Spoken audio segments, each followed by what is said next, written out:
forget to subscribe my channel Hang Duk Mana. Sas. Assalamualaikum, selamat datang ke channel Hang Duk Mana. Mari kita dengar respon Datuk Abdullah Sani tentang isu langkah Dubai pula. Saya baca detail sikit. Jcom dakwa langkah Dubai dirancang gulingkan kerajaan Anwar. Gerakan terbaru sedang dirancang bagi menjatuhkan kerajaan Perdana Menteri Anwar Ibrahim yang didalangi pemimpin parti pembangkang termasuk wakil tertentu kerajaan dakwa timbalan Ketua Pengarah Jcom Ismail Yusof. Tuan, mari kita dengar respon dari Datuk Abdullah Sani. Di akhir kita komen macam biasa. Boleh dikatakan tokoh ini merupakan paymaster kepada mereka, Datuk? Mungkin. Mungkin. Saya tidak tuduh begitu, tapi ceritanya begitu. Mungkin lah. Kita tak tahu. Datuk, kita melihat langkah Dubai ini sedang melangkah kepada kegagalan. Apa komen, Datuk? Assalamualaikum warahmatullahi ta'ala wabarakatuh. Salamlah. Terima kasih, Bob. Soalan yang sebenarnya tidak merusingkan saya sebenarnya tu. Ya. Tetapi dibicarakan di alam maya khususnya, dan mereka-mereka yang kesempitan kecederaan minda.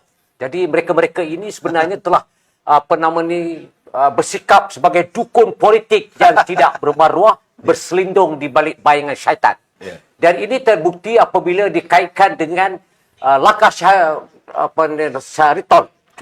Dikatakan bahawa langkah Sheraton kami yang melakukan, kami telah berjaya. Di waktu itu, Datuk Seri, langkah syaitan yang dibuat di Hotel Sheraton, tutup Sheraton sekejap. Berlaku ialah kerana pengkhianatan petualang, dan mereka-mereka yang pengkhianat itu berada di dalam kelompok itu. Yeah. Tapi hari ini mereka-mereka itu tidak ada di situ. Yeah. Dan kalau kita ambil pendekatan seperti mana yang berlaku dalam langkah Sheraton ini atau syaitan, berdepani, iaitu mereka-mereka yang menentang Datuk Seri Anwar secara berdepan, walaupun dalaman, termasuk timbalannya. Timbalan waktu itu. Waktu itu dia timbalan. Dan timbalan itu semua orang kenal. Dan saya pun tengok muka dia tak menyapak. Tapi itulah keadaan yang berlaku. Dan bila berlakunya ledakan di dalam, maka di luar tu mudah. Tetapi pada hari ini, Bob, kita mulakan dengan episod awal. Lepas ini, apabila kerajaan perpaduan itu diwujudkan dengan gabungan Barisan Nasional, khususnya UMNO dan juga Pakatan Harapan, khususnya PKR, BAP dan Amanah, telah pun dijalinkan dan diilhamkan oleh Kepada Pertuan Agong dan dipersetujui oleh Majlis Raja-Raja, maka disitulah bermula episod dia nak tebuk atap. Dia bercakap, kami dah cukup jumlah, kami dah cukup. Apa punya kecelakaan yang berlaku ini, yang di masa yang sama negara berada dalam ambang kemusnahan ekonomi yang parah. Tetapi dia berterusan. Bila berlaku kat Pulai, lepas Pulai ni akan bertukar kerajaan. Dukun-dukun politik, walaun dia mempunyai kecederaan minda ni, meramalkan konon-kononnya lepas Sipang Jerai, akan berlaku kerajaan baru. Lepas tu berlaku pelangai sehingga Menteri Besar faham pun dia ramalkan bertukar. Dia punya confident dia tu macamlah politik ni bapak dia punya. Dia teruskan dia ramalkan. Hari ini dia kata lepas tu pula sebelum merdeka pula akan berlaku. Tetapi yang nyatanya, Bob, hari ini 5 daripada mereka dah pun menyokong Datuk Seri Anwar Ibrahim dengan terang-terang. Jadi kita ada akar lompat parti.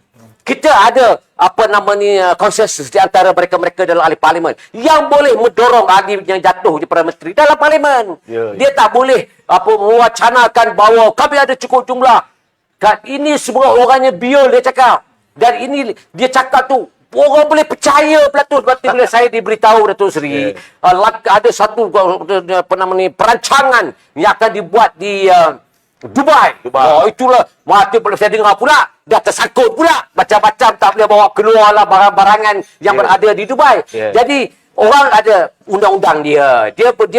Kita merancang, Allah Maha merancang, Datuk Seri. Betul. Dan kalau kita nak khianat kepada orang yang telah pun diuji keperbagaian, diberikan kepercayaan, diletakkan harapan. Dan ini adalah gabungan yang tak boleh diselewengkan oleh mana-mana pihak. Dia nak memecah belahkan daripada pihak Zaid Hamidi dengan Datuk Seri Anwar Ibrahim. Dia berlaku macam-macam, dia rasuk, dia racun, dia macam-macam, dia ratibnya. Dan akhirnya apa yang berlaku ialah kegagalan demi kegagalan kerana kita ada dua pemimpin besar ni.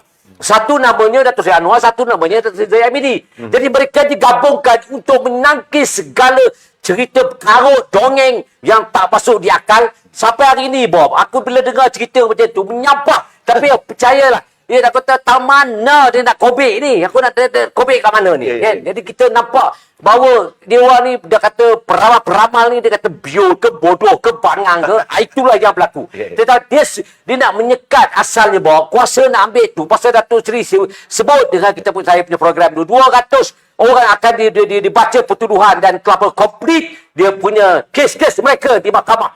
Jadi gundah gulana berlakulah kelang kelibut dalam Perikatan Nasional. Kerana tak tahu siapa the next. Who's the next? Jadi orang-orang macam ni, Datuk Seri, sebenarnya bukan dia berlapan dada tu serah pada mahkamah. Dia kena berlapan dada untuk menyekat kuasa mahkamah. Kerana dia tahu dengan kuasa mahkamah, dia boleh buat sebelum ni. Dia atur segala-galanya. Dan you imagine lah, pasal 2 hari boleh kau tuduh ke 87 pertuduhan. Macam tu Seri Zaid Hamidi. Tak masuk akal. Tapi itulah yang dibuatnya untuk apa? Untuk menghuru-harakan dan memastikan UMNO itu terlikung. Tetapi tak terlikung dengan kekuatan jati diri, dengan integriti yang tinggi oleh kepimpinan. Jadi kita semua kena tengok sejarah tu lah. Lepas tu berlaku pula baru-baru ni kata kawal tahun ni mesti berlaku macam ni. Kepala otak kau ingat apa dengan kau bapa aku punya undang-undang. Dia tahu tak keabsahan itu mesti dibuat di parlimen? Betul. Jadi takkan rakyat tak boleh fikir dengan semasa apa yang telah dilakukan. Kita nak tumpu kepada 393.8 bilion yang telah pun dibawa dalam bajet 2024 untuk kita materialiskan. Yang telah diluluskan. Diluluskan di dalam Dewan Rakyat, diluluskan dalam Dewan Negara. Dan sekarang ni untuk implement.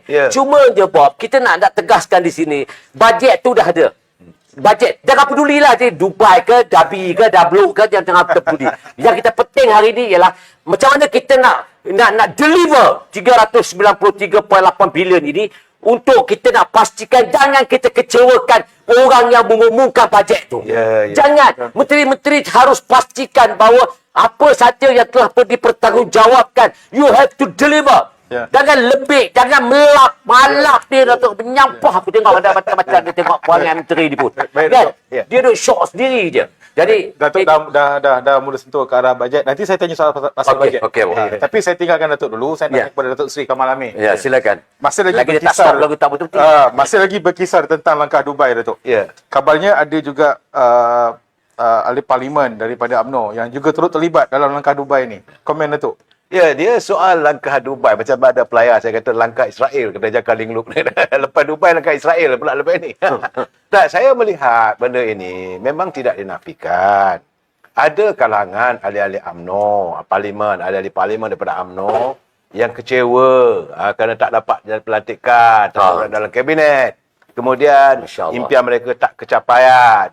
Tapi selalu saya katakan, 2 minggu lepas Datuk saya cakap bahawa fail sudah pun ada. SPRM telah pun menyatakan bahawa 200 siasatan. 200 siasatan. Dan mereka ini akan dibawakan ke muka pengadilan very soon. Sebab dah ada pun di atas meja Peguam Negara. Tunggu masa aja lagi. Jadi sebab itu mereka merasakan bahawa mereka nak buat seolah-olah macam dulu. Yang Datuk dulu masa reformasi dulu tu. Kalau Perdana Menteri campur tangan dalam judiciary. Mereka begitu, sedangkan tidak akan berlaku zaman era Datuk Seri Anwar Ibrahim. Kan, Datuk Seri Anwar Ibrahim dia akan mengekalkan separation of power. Eksekutif dia jaga. Macam mana Datuk kata tadi tu. Menteri-menteri kena bertugas dengan baik untuk rakyat, menangani derita rakyat. Itu matlamat utama. Yang kedua sekarang ni, kerana pun mereka melakukan langkah, lepas langkah Sheraton, sekarang ni langkah Dubai. Saya dah bercakap langkah Dubai ni, setahun dulu. Saya kata adanya usaha. Dan rupanya berlaku. Memang berlaku konon-konon ceritanya. Melibatkan orang UMNO pun ada. Tapi saya rasa mereka ini pasti akan ditolak sama sekali oleh warga UMNO. Kerana ini adalah satu gagasan yang dilakukan yang di luar perlembagaan. Saya dah cakap, Dato'. Okey, tapi hairan kenapa orang tak nak faham yang boleh memberhentikan Datuk Seri Anwar Ibrahim. Ni ada 3 perkara, Bob. Yeah. Pertama, dia mati.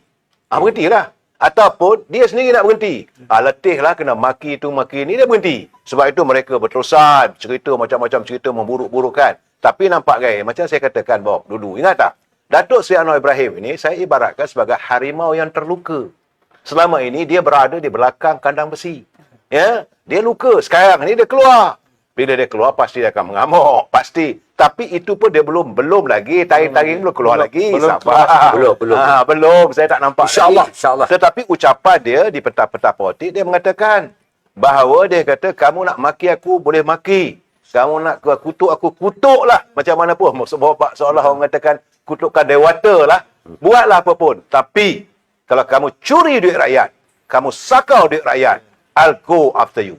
Dan peringatan dia di Parlimen itu. Yeah. Dia kata, saya nak bagi tahu pada penguasa, terutama SPRM, you are working with a different Prime Minister now. Artinya dia dah mula mengeluarkan kuku dia. Jadi Datuk Seri Anwar Ibrahim ni sekarang, sedikit demi sedikit. Jadi kalau bagi warga UMNO, mereka nak rapat Datuk Seri Anwar Ibrahim pun tak boleh dapat sebab waktu pembentukan kerajaan dulu, mereka dilihat berada sebelah sana. Cuma satu lagi Datuk, minta maaf panjang sikit ni. Saya kesian pada warga PAS. Tak habis-habis kena tipu. Yeah. Ternyata kena tipu sekarang. Dia pun penipu ah? Tak tahulah tipu sama tipu, saya tak tahu. Sebab takkan lebay tak menipu tu. No. Yeah. Itu ayatnya takkan lebay menipu. Saya bersimpati apabila mereka mewawarkan kononnya bahawa selepas saja pilihan raya di Kemaman, maka Yang Amat Berhormat Dato' Dr. Samsuri lah calon Perdana Menteri. Saya pun terfikir, mula-mula nak jadi Perdana Menteri Tan Sri Muhyiddin. Bersatu kata dia taklah orang dia jadi Perdana Menteri. Yeah. Kemudian lepas itu pula Isyamuddin pun nak jadi Perdana Menteri. Ya Allah. Kemudian sebab dia layak, sebab dia ahli parlimen. Yeah. Kemudian tiba-tiba dalam langkah Dubai ni tiba-tiba dari Sarawak pula. Yeah. Saya kata tang mana? Celah bedak mana kamu nak memberhentikan Datuk Seri Anwar Ibrahim sebagai Perdana Menteri? Datuk, kalau boleh saya celah. Ya. Bukan ke langkah Dubai ni bagus untuk UMNO sebab mereka kata langkah Dubai ni untuk bebaskan Datuk Seri Najib juga. Ini satu hal lagi. Ya Allah, saya kata kalau nak menipu pun ada peringkat lah. Yang menghumbat Datuk Seri Najib ke belakang tabir besi adalah puak-puak itulah juga. Sekarang ni nak keluarkan balik. Saya kata di mana ada logikanya, Datuk? Ya, betul. Di mana logikanya? Kamu dah sumbat dia ke dalam. Bagai narak kita sekarang ni cari jalan macam mana upaya supaya Datuk Najib boleh dibebaskan. Minta kalau boleh. Istana pun campur tangan. Boleh mudah-mudahan. Warga UMNO rindu pada Datuk Najib. Kita benarkan dalam perlembagaan. Bukan. Tapi kita mengikut perlembagaan nak buat macam mana? Kamu yang menyumbat dia ke dalam. Sekarang kamu nak bebaskan dia. Kemudian sekarang ni. Bila kata PAS bola-bola calon PAS jadi Perdana Menteri. Sekarang ni dah. Daripada Sarawak pula dah. Tang mana ada logikanya? Dan nak memberhentikan Seri Anwar Ibrahim adalah di kalangan 222 ahli parlimen lah tu. Ya, keabsahan. Itu yang paling penting. Kalau ada usul tak percaya. Itu pun 24 Februari. Sebab Dewan hanya akan bersidang 24 Februari. Bukan sekarang. Macam mana hari Jumaat lepas. Saya geleng kepala. Saya kata kalau nak menipu pun, biarlah ada. Berpada-pada lah menipu. Tapi hairannya mereka boleh percaya. Mereka percaya Datuk Samsuri akan naik jadi Perdana Menteri. Saya kata, tang celah bedak mana dia nak jadi Perdana Menteri ni, saya kata. Betul. Dan yang paling penting, langkah di Dubai ni bagi saya memerangkap juga ahli-ahli parlimen daripada UMNO. Seandainya memang benar, kalau katanya ada, konon nak bagi 50 juta, 70 juta, 750 juta lah wang nak guna pakai. Kalaulah berlaku sesuatu, jangan lupa Datuk Seri Anwar Ibrahim sebagai Perdana Menteri, Ketua Eksekutif. Dia boleh minta supaya SPRM siasat. Nak cari penyakit, silakan. Kalau anda nak cari penyakit, ke dalam. Ke dalam. Sebab ini rasuah politik. Walaupun kamu janji jawatan pun boleh dianggap rasuah. In fact, langkah Sheraton, scheme of thing. Kalau SPRM mau membuka file, ke dalam Tan Sri Muhyiddin. Sebab ada filenya, ada videonya, dia mengatakan scheme of thing. Itu adalah rasuah politik. Jadi saya harap beginilah pada warga masa. Bila kita dengar orang mengatakan kerajaan jatuh, tang mana jatuhnya? Dan di mana silapnya? Saya satu saja, saya bukan menyokong tega pada Soekarno Ibrahim sebab dia orang keadilan, Datuk. Ya, ya. Saya warga UMNO. Tetapi saya terpikat apabila beliau Tapi sekarang kita dah keluarga. Ya, kita sekarang ni dalam satu kata sebuah perpaduan. Yang saya betul-betul menyayangi, menyantun beliau. Dari dulu sampai sekarang, beliau mengatakan, beliau mahu menangani derita rakyat. Kita komen saya baca detail sedikit. Ismail berkata rancangan tersebut yang dikelar sebagai langkah Dubai timbul sewaktu pencucian pemimpin PN termasuk dari pihak kerajaan di Kota Emirat Arab Bersatu UAE baru-baru ini. Dia mendakwa satu pertemuan diadakan semasa lawatan itu untuk memberikan tugas khusus kepada pegawai yang bertanggungjawab bagi mengenal pasti ahli-ahli parlimen yang berpotensi mengalih sokongan mereka kepada pembangkang dengan menerima sogokan. Menjadi rahsia umum sehari dua ini cerita mengenai pencucian di Dubai oleh tokoh-tokoh dari PN diikuti dengan kehadiran beberapa pimpinan lain yang dikaitkan dengan kumpulan-kumpulan yang tidak senang dengan cara kepimpinan PMX Perdana Menteri ke-10 dan Kerajaan Madani. Okay tuan, macam-macam dia orang ni. Mari kita terus menyokong kerajaan popular dan PMX Ibrahim. Assalamualaikum.